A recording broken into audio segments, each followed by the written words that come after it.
โอ้หอนเลย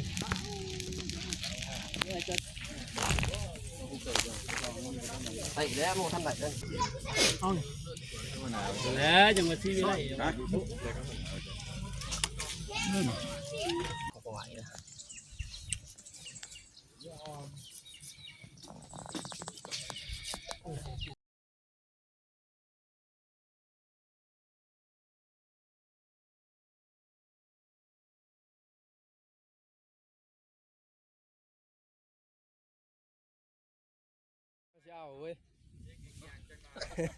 เอาทักทายสบายดีเด้อทุกคนวันนี้ก็สิพาทุกคน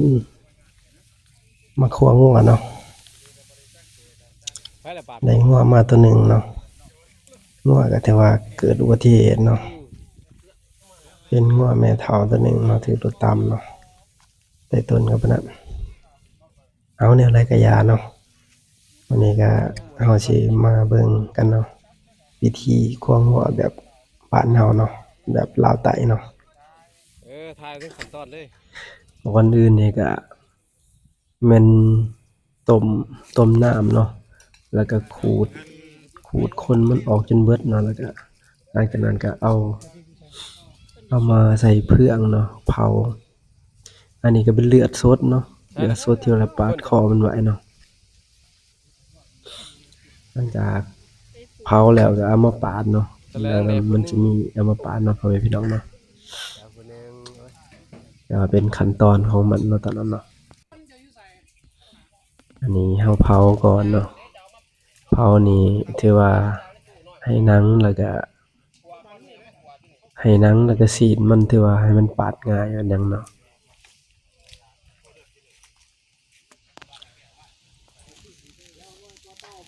มาเบิ่งกันเนาะว่ามันสิเป็นจังไดเนาะแล้วปกตินี่คันเผาแล้วมันจะเหลืองเนาะแต่ว่าก็เอาถ้าว่าคนคั่วหรือว่าอิหยังนี่มันส่วนหลายเขาอาจจะคั่วแล้วก็กินดังกรอบเนาะถือว่าแซ่บอีหลีเนาะพ่อแม่พี่น้องเนาะ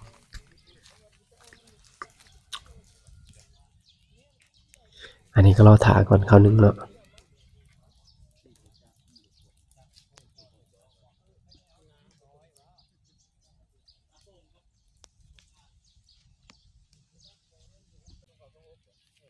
เอาหลังจากที่ว่า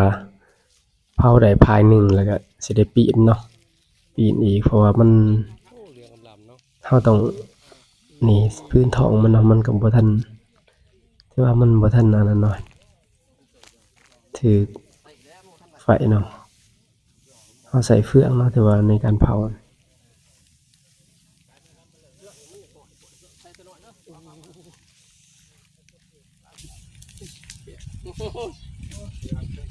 ตายแต่ง่วนแล้วที่ว่าสำเร็จเนาะในการเผา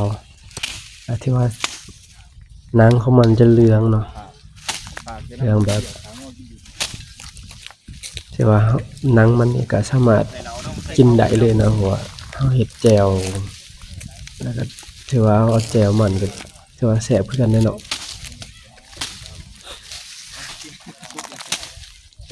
เหลืองแอมแต้มเลยพี่น้องเอ้ย140ป่ายตายแล้วเลยเฮ็ดดินซื่อเลยบ้านถิ่นบ้านป้าหน้าผู้เฒ่าในเพิ่น70เรา70พอได้ครึ่งเหลือไทยนำกันเด้ถ้าบ่เคยบอกมันมอดแท้น่าเป็นนะมันนี่นะผู้เฒ่าเพิ่นมาอยู่ไอ้บ่สันกูยังหนีเด้อน่ะกูอยู่เพิ่นผู้เฒ่าไม่เฒ่าอีไสไปบ่ได้เอาเนาะเขาบอกเลยเขาบอกเพื่อนไม่เขาอยู่เขาบ่อยู่แล้วเขายางบ่มีเฮาดอกได้เงินค่าคอมมันตอนนี้ครับหมอนในขั้นตอนในการจับในที่ปาดขาออกเนาะสีโครงมันนะจ๊ะวินเฮากับมันปาดส่วนขาออกก่อนเนาะ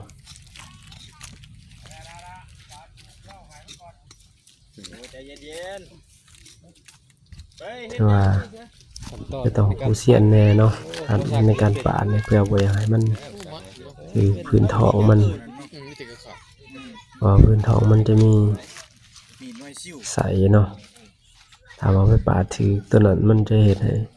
ก่อนเขาตำรวจไปอยู่ข้องเตอ บริเวณชายมันแตกและมี บาด ทั้ ที่ ง เด้จะไปถึงปอดใช้ เห็นบ่โอ้ยบูเซียนเนี่ยบูเซียนเนี่ยใส่ หลายอย่างเนาะพี่น้องเนาะ เขาเดี๋ยวก็สินได้แต่เนาะมันยิง มีทั้งใสทั้งขี้เอามานำกันเลยนะคันมาเอาปาดถึงเนาะเราต้องระมัดระวังในน้อยหนึ่งเนาะ ถือโต้อะไรจะผูกสี่ผูกคุณยาน้ำแบบคุณระดับนั่นแหละ เอาไหมเอากระคู่มาใช่ไหมเดี๋ยวบ่เห็นเอากระคู่เอามอฮะก็ทีมโลด ปกตินี่มันสิเอาลูก4โตได้งู มันขาดไง โอ้ยมีลูกค่าเถาะเหมือนกันเจอมัน เอากระถางมาเนี่ยกับซ้ โอกาสเจ็บว่ามันได้ปุ๊บ ำซ้ำไม่เนี่ย บ่ เขา เขา จะ นะ สิด้วยเขาว่าเป็นว่าอะไรเป็นว่าก็ได้นั่นหน่อยบ่มีแต่ตัว บ่เขาที่มี เอ้าเอาสิน้ำนุ่มก็มี นี่ดิเอาไหม เอาเลยจัดการ คือไฟมือเบิ้งดึงไปไฟมือ ตาขึ้นหัวมันนะ เอามาจับวัด เขาจะออก แกออกกัน มีเสือเนาะปูโล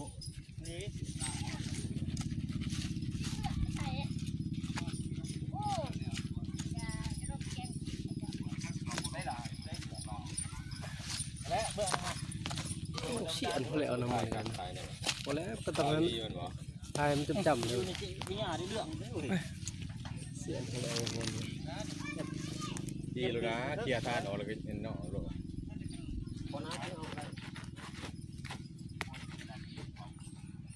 เอามาขาดน้ำมาไม่ละขาดมีปัญหาอันนึงหรือเป็นไงของเราเขาเรียกปีงเลยเรื่องนะตัวกบซ้อนออกมาใส่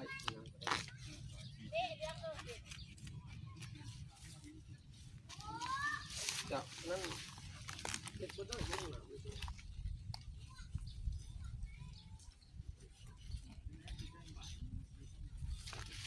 ยังไง ยัง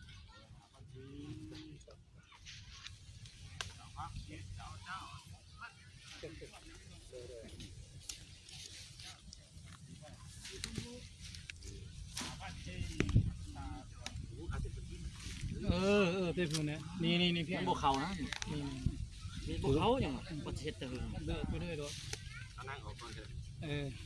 ซาทันบ่นั่นบ่ได้ คอยเดี๋ยวพาซับเอา เอาในเมื่อเขาปาดส่วนขาออกเนาะเขาก็จะรีบสี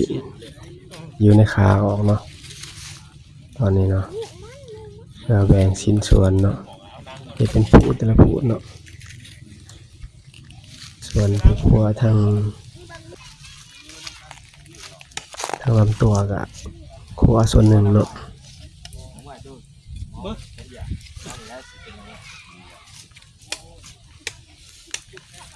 ยังหัว ไม่ดังนะ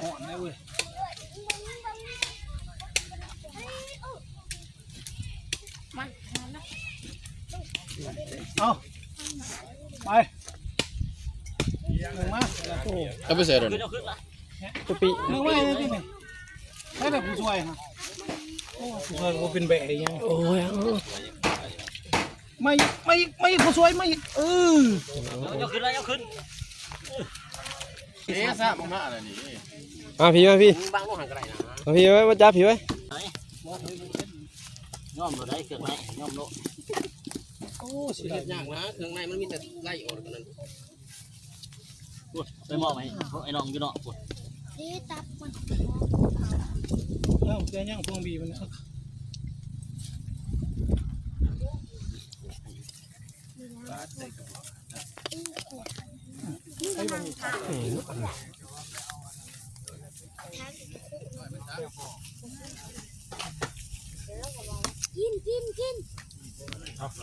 ลาดเลือด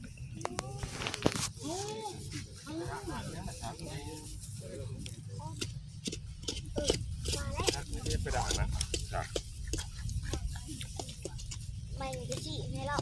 เข้า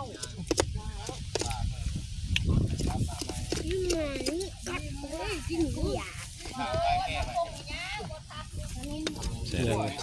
จะเช่ายังนี่อันนี้ ก็ถือว่าได้มืออาชีพมา3คนเนาะครัวยังละเอียดอ่อยดีเนาะแต่ว่าสมเสยเพิ่นได้เนาะปาดแบบเจียวชาญดีเนาะ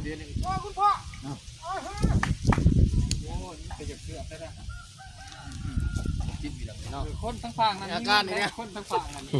โยหาคนมาอันนั้นก่อนโทรหาคนสิก่อนมันสิเจอก็เห็นมาเป็นมัดเจี๊ยบเลยโอ้ยากเลยเด้อทุกวันเนี่ยเราตั้งหยาบแล้ว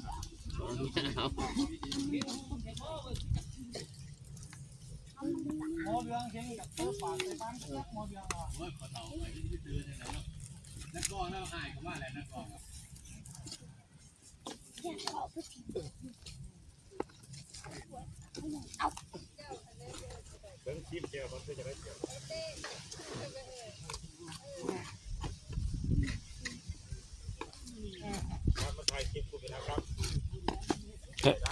กินแล้ววะ มาฮอดตอนนี้ก็ถือว่าเอามาปิ้งนำเนาะเพราะว่าสิได้ลองชิมเบิ่งเนาะถือว่าคักอยู่เนาะถือว่าแซ่บสีนหนังกรอบสีนติดหนังทางแจ่วเพียเนาะ โอ้ ไอ้ปู อั แก้ น ว นี้ก็เลือดเนาะที่ว่าข้าวต้มไว้ เกียงมีอันเดียวอ่ะเกียงเกียงกันทางขึ้นในเชียงใหญ่ สิเมืองจังบาทเนาะถือว่าแซ่บเนาะพี่น้อง ใช้มีด คักๆสุดเลย กะทิมันคอยได้แล้วมีดมันคอย มีเทียงช่วยไปนะ เอาเคียงก่อน ไปเอาเคียงแม่สูทำย่างไปเอานี่ไหม ถ้าคุณได้อยู่ข้ามแค่เดียวก็ได้ ได้มาลาไป ย่างไปเอา จริงอย่างยังล่ะ นะให้คุณยำนั่นในจักบาทนะมันก็ทันตุกของจักดิเอาสองอันเดียวโอ้ตัวใหญ่ตัวนี้ เอามาฮอดขั้นตอนนี้ก็คือว่าสิ้นสุดเนาะถือว่าการคั่วงัวก็สำเร็จไปเนาะแบบคั่วงัวแบบลาวบ้านเฮาเนาะลาวใต้ก็ขอขอบใจเนาะผู้ใดที่เขามาชมมาเบิ่งเนาะฝากกดติดตามเด้อพ่อแม่พี่น้องเด้อช่องใหม่เด้อ แล้วสีพูดกันเขามาเอา ขอขอบใจหลาย คือว่าเงิน ๆขอเป็นกำลังใจให้กันเด้อ ส่วนจราจรมันแบ่งไปสอง เขาแบ่งให้เขา เขาแบ่งเอาเองก่อนนะอันนี้เขาก็ว่าเขาแบ่งเขาเอง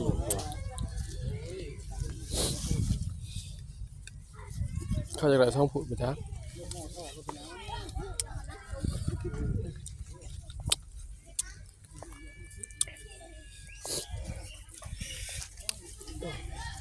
มือสังหาร ใส่สดเลย ได้สุด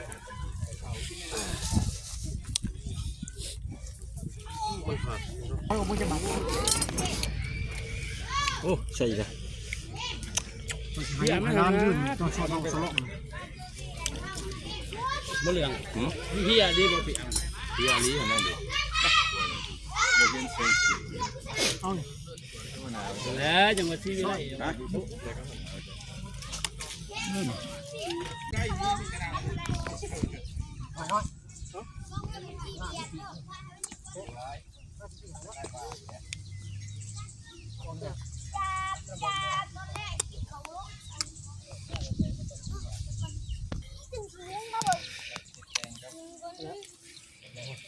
จะฮอกเลยครับวันนี้ก็พักเอาไว้นะ